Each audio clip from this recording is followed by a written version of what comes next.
Good morning प्यारे बच्चों, मैं मुकेश कुमार रांगीर जो कि SRS memorial senior secondary school में लेक्चरर के पद पर कार्यरत हूँ। हमने एक्सरसाइज नंबर 4 सारणी स्टार्ट की थी। उसमें उसका आपको नियम बताए थे और उसके संबंधित कुछ क्वेश्चन बताए थे और सूत्र बताए थे। 4 घंटे में अपन ने 2-3 क्वेश्चन मैंने रहे थे और अपने हल कर लिए थे। आज का क्वेश्चन है क्वेश्चन नंबर 6 जो दिया हुआ सारणी का आपको दिखाई दे रहा है। इसमें सारणी का मान याद करना है। तो देखिए इस सारणी में आपको ये जीरो तो इस द्वितीय पंक्ति के सापेक्ष अपन प्रसार कर सकते हैं, या पहले के सापेक्ष कर सकते हैं, दूसरी पंक्ति के सापेक्ष या तीसरी पंक्ति के सापेक्ष, जो भी आपको उपयुक्त लगता है उस पंक्ति के सापेक्ष या स्तंभ के सापेक्ष प्रसार कर सकते हैं। देखो इसका हल करने का आसान तरीका होता है, जब भी अपन सारणी को हल करेंगे तो अब इसमें देखिए, जैसे मान लो तीसरा स्तंभ लूं तो इसके सापेक्ष प्रसार कर सकता हूं, क्योंकि जब 2 जीरो होते हैं ना तो प्रसार करना बहुत आसान होता है। तो चाहे आप द्वितीय पंक्ति सापेक्ष कर सकते हैं, चाहे तृतीय स्तंभ के सापेक्ष प्रसार कर सकते हैं, वो अपनी इच्छा है, जो कि अपन सरलता रूप जान चाहे। अब देखिए मैं कर रहा हूं तृतीय स्तंभ के सापेक्ष प्रसार करने पर, तृतीय स्तंभ के सापेक्ष प्रसार। तृतीय स्तंभ ये है C3, तृतीय स्तंभ है। तो देखो ये एक आ गया। अब इसका सारणी ये जाएगा, क्या बचेगा 5 0 -10 3, ठीक है। दूसरा फिर ये प्लस फिर -0, तो 0 ये जाएगा और ये जाएगा, तो आ जाएगा 3 -11 -10 और 3, फिर प्लस तीसरा ये रहा, तो ये भी 0 है, ये जाएगा और ये जाएगा, तो ये आ जाएगा आपके पास 3 5 -11 और 0। तो ये मैंने प्रसार कर दिया। मैंने क्या किया, तीसरे स्तंभ के सापेक्ष प्रसार कर दिया। तीसरा स्तंभ ये है तो एक, अब एक उपसारणी क्या हो जाएगा 5 -10 0 3, फिर दूसरा है 0, तो इस 0 उपसारणी ये लाइन जाएगी और ये जाएगी, क्या बचेगी इसमें देखिए 3 -10 -11 3, तीसरा ये ना, ये जाएगा और ये जाएगा, तो 3 5 -11 और 0। अब इसको हल करते हैं। देखिए 1 5 3 15, किसी भी संख्या 0 से गुणा करेंगे 0। अब देखो ये भी यहाँ पर 0 है और ये यहाँ पर भी 0 है, तो किसी भी सारणी में यदि पहले 0 आ रहा हुआ अवयव तो सारे में 0 जाएंगे, तो ये भी 0 है और प्लस ये भी 0 है, तो ये बचेगा 1 गुणा 15 बराबर 15। तो इस सारणी का मान आ जाएगा 15। इस प्रकार से अपन किसी भी तरह से प्रसार कर सकते हैं। अगर मान लो कि आपको ये नहीं आ रहा है, आप प्रथम पंक्ति सापेक्ष करना चाह रहे हैं, दूसरा तरीका देखिए, प्रथम पंक्ति के सापेक्ष प्रसार।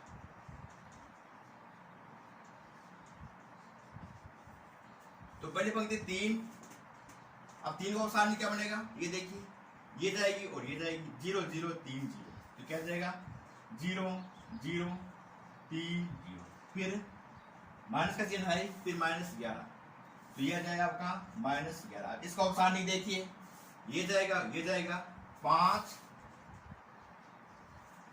5 -10 0 0 0 0, फिर तीसरा में आएगा 1, अब एक और सारणी 5 -10 0 3, इसको यहाँ लिख दूंगा 5 -10 0 3। तो इस प्रकार से भी प्रथम पंक्ति के सापेक्ष मैंने प्रसार कर दिया। अब इसको हल करना चाहूं तो देखो 3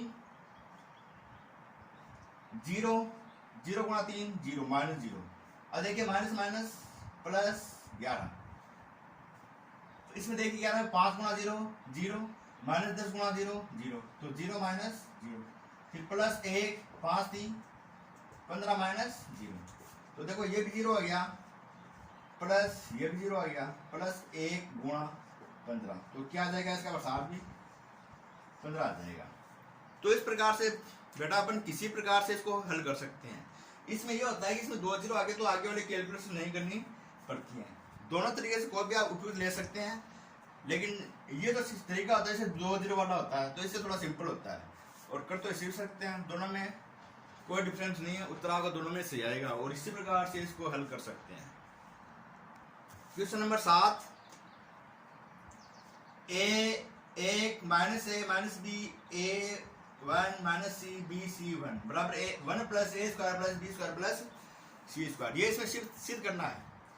तो ऐसे किसी को लेफ्ट हैंड साइड ले लेंगे इसमें और इसका प्रसार कर लेंगे। इसने किसी भी सापेक्ष प्रसार कर सकते हैं। सामान्यतः प्रसार को पहली पंक्ति के सापेक्ष करते हैं।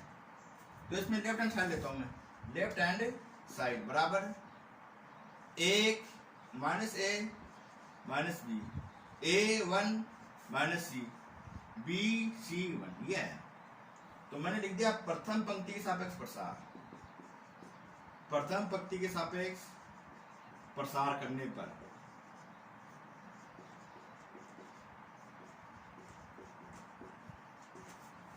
करते हैं प्रथम पंक्ति के सापेक्ष। तो इसमें देखिए एक, तो यह जाएगा आपका वन माइनस सी सी वन, फिर प्लस फिर माइनस, इसलिए माइनस ए, अब ए का ये जाएगा और ये जाएगा, ये पंक्ति ये, तो ये बचेगा आपका minus A minus B C और वन, और फिर उसके बाद plus B plus minus plus, तो ये पहला प्लस का है, दूसरा माइनस का, तीसरा प्लस का। अब इसके सापेक्ष प्रसार करें तो ये आएगा आपका minus A minus B one minus सी, ये आ गया। तो ये मैंने एक प्रसार कर दिया। प्रसार का मतलब होता है कि पहले पंक्ति सापेक्ष इसके उपसारणिक लिखी, फिर इसका मान ज्ञात करते हैं। अब देखिए इसमें इसका मान ज्ञात करते हैं। वन गुणा वन वन माइनस, और ये minus minus minus plus minus minus minus plus C गुणा सी स्क्वायर, फिर माइनस ए को वन से गुणा किया माइनस ए, फिर माइनस आता ही है, माइनस बी को सी से किया माइनस बी सी, और minus minus plus B C, फिर बी माइनस ए गुणा माइनस सी प्लस का सी, और माइनस ए बी गुणा एक minus B minus minus plus B. अब इसको हल कर लेते हैं। ये तो आ जाएगा one plus C square minus minus plus ए गुणा ए स्क्वायर माइनस ए गुणा बी सी, तो माइनस ए बी सी, फिर प्लस बी गुणा ए बी सी, बी गुणा B plus B square, A B C plus A B C minus cancel, जो भी आ गया आपका पास one plus A square plus B square plus C square बराबर राइट हैंड साइड। तो इस प्रकार से किसी प्रकार इक्वेशन को हम इजीली सॉल्व कर सकते हैं। जैसे प्रथम पंक्ति के सापेक्ष किया तो आप प्रथम स्तंभ के सापेक्ष से प्रसार कर सकते हैं, दूसरी पंक्ति के सापेक्ष भी कर सकते हैं, जो भी आपको उपयुक्त लगता है उस पंक्ति के सापेक्ष आप प्रसार कर सकते हैं। ये अपनी एक्सरसाइज 4.1 कंप्लीट हुई। जो क्वेश्चन रहेंगे तो वो आपको हल करने हैं और विद एग्जाम्पल आपको निकालने हैं, सॉल्यूशन करने हैं। अब 4.2 को करने से पहले कुछ गुणधर्म है उसके 8-10 गुणधर्म है, उनको हमें याद करना है। उन्हीं गुणधर्मों की सहायता से अपन क्वेश्चन को सोल्व करेंगे। देखते हैं गुणधर्म याद करने से पहले कुछ, जैसे मान लो अपने पास 1 2 3 और 1 2 3, तो ये हमें इसको बोलते हैं स्तंभ, पंक्ति बोलते हैं रो, R1 ये R2 और ये R3 है ना। ये सारे की यहाँ पंक्ति हो गई, ये R1 है, ये R2 और ये R3। जो ये आ रहे हैं इसको बोलते हैं C1। C मतलब होता है कॉलम, पहला कॉलम C2, दूसरा कॉलम, और ये C3 तीसरा कॉलम। तो जब हम ये गुणधर्म लगाएंगे तब R1 R2 R3 और C1 C2 C3 का उपयोग करेंगे। अपन ऐसा नहीं लिखेंगे कि पहले पंक्ति दूसरी पंक्ति तीसरी पंक्ति को पहले पंक्ति के स्थान पर जोड़ने पर, यहाँ पर इनका यूज लेंगे। अब गुणधर्म करते हैं। पहला गुणधर्म, यदि किसी सारणिक में सभी पंक्तियों के स्थान पर स्तंभ और सभी स्तंभों के स्थान पर पंक्तियों में बदला जाए तो सारणी के मान में कोई परिवर्तन नहीं होता है। यानी मैंने क्या किया, यदि किसी सारणिक में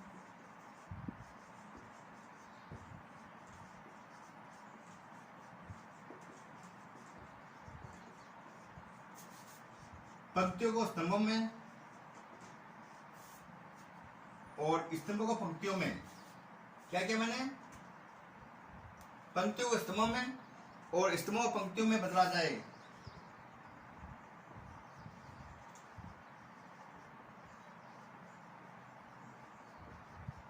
तो सारणी के मान में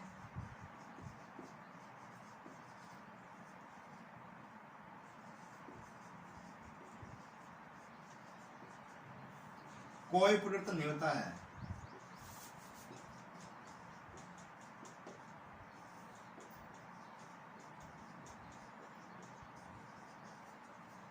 जैसे मान लें अपने पास सारणिक है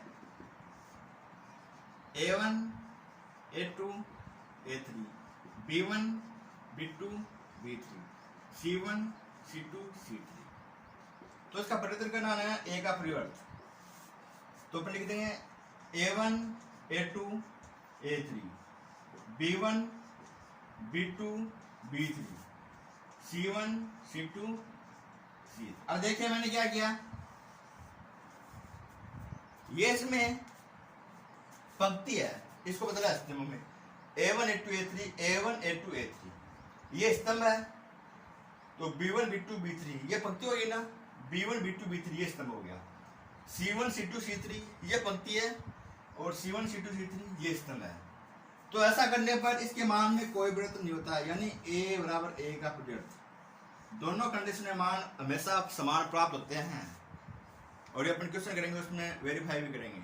तो पहला गुणधर्म तो ये हो गया कि यदि किसी सारणी में पंक्तियों को स्तंभों में और स्तंभों पंक्तियों में बदला जाए तो सारणी के मान में कोई परिवर्तन नहीं होता है। ये तो हुआ पहला गुणधर्म। दूसरा देखिए, दूसरा गुणधर्म, यदि किसी सारणी के दो स्तंभ या दो पंक्तियों को स्तंभ में बदला जाए या दो पंक्तियों को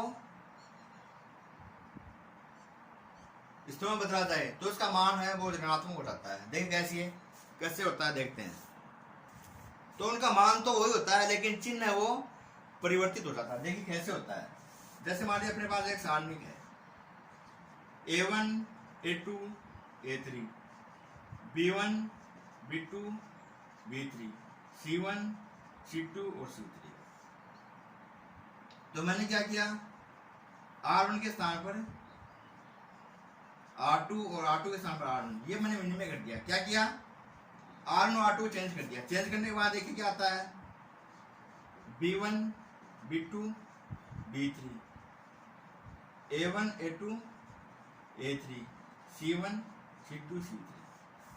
सारणी का मान तो हो जाएगा लेकिन चिन्ह वो ऋणात्मक आ जाएगा। यानी अपन ये भी कह सकते हैं कि ये मान किसके बराबर आ जाएगा, A के बराबर आ जाएगा। चिन्ह क्या आ जाएगा, माइनस आ जाएगा। ये मान लीजिए A डैश हुआ अपने पास तो A बराबर आएगा माइनस A डैश, ये मान बराबर हो जाएगा। यानी मैं दूसरा लूं, स्तंभ लूं, चलो मैं कर लूं C1 और C3 का आपस में विनिमय कर रहे हैं। C2 और C3 का किसी का भी कर सकते हैं, C1 और C3 का भी कर सकते हैं, C2 और C3 का भी कर सकते हैं। तो इनका विनिमय करें तब A डैश का मान क्या आएगा, C1 और C3 इनको चेंज किया है तो यहाँ पर क्या आ जाएगा A3 B3 C3 A2 B2 C2 A1 B1 और C1। ये मैंने यहाँ पर C1 और C3 का विनिमय कर दिया लेकिन चिन्ह क्या आएगा, इसका माइनस आएगा। तो अपन ये कह सकते हैं कि A का मान माइनस A डैश के बराबर आएगा। तो बच्चों आपकी बात क्लियर होगी बिल्कुल कि यदि किसी दो पंक्ति या दो स्तंभों का आपस में विनिमय किया जाए, बदला जाए तो सारणी का मान तो वही होता है लेकिन चिन्ह है वो विपरीत आ जाता है। अगर प्लस है तो माइनस आ जाएगा और माइनस है तो प्लस। तो ये गुणधर्म नंबर 2। गुणधर्म नंबर 3, यदि सारणी में कोई भी सारणी दे रखी है उसमें दो पंक्ति, कोई भी दो पंक्ति या दो स्तंभ सर्वसम हो यानी समान हो। यदि किसी सारणी में दो पंक्ति या दो स्तंभ सर्वसम हो, समान हो तो सारणी का मान है वो 0 होता है। आप इस प्रकार से मिल जाएगा, जैसे मान लीजिए 1 2 3 4 5 6 1 2 3। अब देखिए इसमें R1 का मान 1 2 3 और R3 का मान वो भी 1 2 3। तो अपन यहाँ लिख सकते हैं क्योंकि R1 बराबर R3, इसलिए सारणी का मान होता है वो 0 होता है। या मान के अपने पास क्या आया x y z a b c x y z।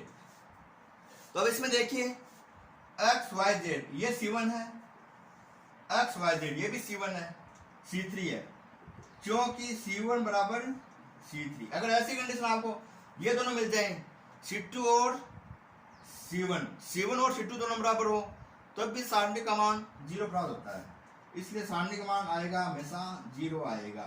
तो गुण नंबर 3 हो गया, यदि किसी सारणी में कोई भी दो पंक्ति या कोई भी दो स्तंभ अगर समान होते हैं, सर्वसम होते हैं, तो सारणी का मान 0 प्राप्त होता है।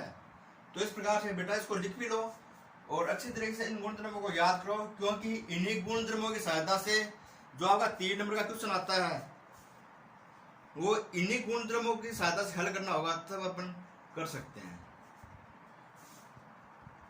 तो बच्चों ये 3 गुणधर्म आप अच्छी तरह से याद कर लेना, बाकी गुणधर्म वो कल बताएंगे। और आपको बता दूं मैं, जो इसमें 4.2 में आगे एग्जाम्पल नंबर 16 है वो आपके 18 तारीख को होने वाले एग्जाम में आ गया है। तो बच्चों ने काफी बार निकाला था, वो सभी बच्चों का क्वेश्चन सही है ऑलमोस्ट। जो पढ़ने वाले बच्चे उनका तो सही होता ही है। तो थैंक यू प्यारे बच्चों, अच्छे से पढ़ाई करना। एक गुणधर्म और पढ़ लेते हैं। यदि किसी सारणिक में एक पंक्ति, सारणिक है एक पंक्ति या स्तंभ हो, किसी असंख्या से अशून्य संख्या से गुणा कर दिया जाए, तो जो सारणी का मान होता है ना वो उस संख्या के गुणनफल के बराबर होता है। नए सारणिक का मान जो अपना मूल सारणिक है उसके मान तथा नई जो जिस संख्या से गुणा किया है उस संख्या के मान के गुणनफल के बराबर होता है। अब देखो इसमें ये नियम है गुणा का, यदि हम एक पंक्ति को गुणा कर रहे हैं ना तो वो संख्या से एक पंक्ति से गुणा होगी। इसमें देखो ध्यान देने के बाद ये है कि जैसे मान लो मैं कैसे गुणा कर रहा हूँ किसी संख्या को, जैसे मान लो मैं समझा थोड़ा सा, जैसे 1 2 3 2 4 5 7 1 0 ये अपने सारणी का मान है। और मान लीजिए मैं R1 को है वो 2 से गुणा कर रहा हूं, तो जो सारणी का मान प्राप्त हो जाएगा ना उससे 2 गुना प्राप्त होता है। अब यानी गुणा कर रहे हैं ना तो ये इससे हो जाएगा 2 4 6, केवल इस प्रथम पंक्ति के ही होगा। प्रथम पंक्ति को कर रहे हैं ना तो प्रथम पंक्ति से ही होगा। तो 2 4 5 और 7 6 0, तो मैंने इससे गुणा किया था ये। और जो सारणी का मान आएगा ये मान लो ये सारणी लिखते हैं अपन, डेल का मान है, तो नए सारणी का मान है वो 2 गुना आ जाएगा। इस गुणधर्म का मतलब ये है। और अपन क्वेश्चन सोल्व करेंगे, जब आपको क्वेश्चन सोल्व करके बताऊंगा मैं, तो उसमें अपन देखेंगे जितनी संख्या से गुणा कर रहे हैं ना उतनी संख्या से भाग भी लगाना पड़ेगा, क्योंकि अगर आप इसको सारणी का मान हमेशा बराबर होना चाहिए। ये तो गुणधर्म आ गया कि 2 गुना हो जाएगा, सारणी का मान बराबर हो जाएगा। अब 2 से गुणा कर रहे हैं तो 2 से भाग भी देना पड़ेगा। क्वेश्चन करेंगे इसमें काम में आएगा ये, अगर किसी संख्या से भाग दे रहे हैं तो उसी संख्या से गुणा करेंगे। अब मान लो मैं 2 से कर रहा हूँ तो अपन कह सकते हैं C1 को गुणा करने पर या R1 को गुणा करने पर या R2 को गुणा करने पर। लेकिन जिसको गुणा कर रहे हैं ना वो केवल एक पंक्ति या एक स्तंभ से गुणा होगा, सभी से गुणा नहीं होता। वो आयु में है कि एक संख्या से गुणा कर दिया तो सभी संख्याओं से गुणा हो जाता है। इसमें ऐसी कंडीशन नहीं है। जिस पंक्ति या जिस स्तंभ को अपन गुणा कर रहे हैं वो केवल एक पंक्ति या एक स्तंभ से गुणा होगा, और जो मूल सारणी है उसका मान उसका गुणा हो जाएगा, जिससे गुणा कर रहे हैं उसी का गुणा हो जाएगा।